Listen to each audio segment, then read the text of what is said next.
കുട്ടനാട് ദ്രാവിഡ പൈതൃക വേദിയുടെ ആഭിമുഖ്യത്തിൽ നടന്ന മൂന്നാമത് മകം ജലോത്സവത്തിൽ ചിറമേൽ തോട്ടുകടവ് വള്ളം ജേതാക്കളായി. ജലോത്സവത്തിന്റെ ഉദ്ഘാടനം കൊടിക്കുന്നിൽ സുരേഷ് MP നിർവഹിച്ചു.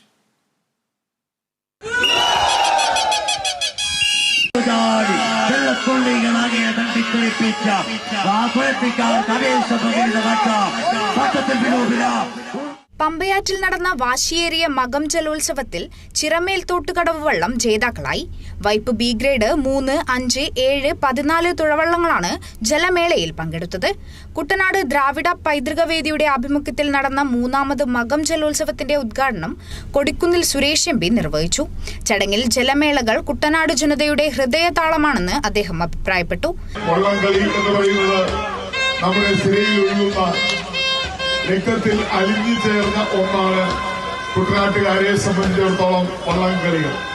അത് ചെറിയ വള്ളംകളി ആയിരുന്നാലും വലിയ വള്ളംകളി ആയിരുന്നാലും ചുണ്ടൻ വള്ളങ്ങളായിരുന്നാലും ചെറുവള്ളങ്ങളായിരുന്നാലും ആ എല്ലാ വള്ളംകളികൾക്കും വലിയ പ്രാധാന്യമുണ്ട്. ദ്രാവിഡ പൈതൃക വേദി പ്രസിഡന്റ് PM ഉത്തമൻ ചടങ്ങിൽ അധ്യക്ഷത വഹിച്ചു. ചമ്പക്കുളം ബ്ലോക്ക് പഞ്ചായത്ത് പ്രസിഡന്റ് ജിൻസി ജോളി മാസ്റ്ററിൽ ഫ്ളാഗ് ഓഫ് ചെയ്തു.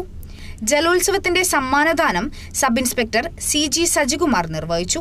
ചടങ്ങിൽ വയനാട് ദുരന്തഭൂമിയിൽ രക്ഷാപ്രവർത്തനത്തിന് നേതൃത്വം നൽകിയ കുട്ടനാട് റെസ്ക്യൂ ടീം അംഗങ്ങളായ അനൂപ്, ജിജോ ജോർജ്, ശ്യാം സുന്ദർ, ജിജോ സേവ്യർ എന്നിവരെ ആദരിച്ചു. Kerala vision news, Alappuzha.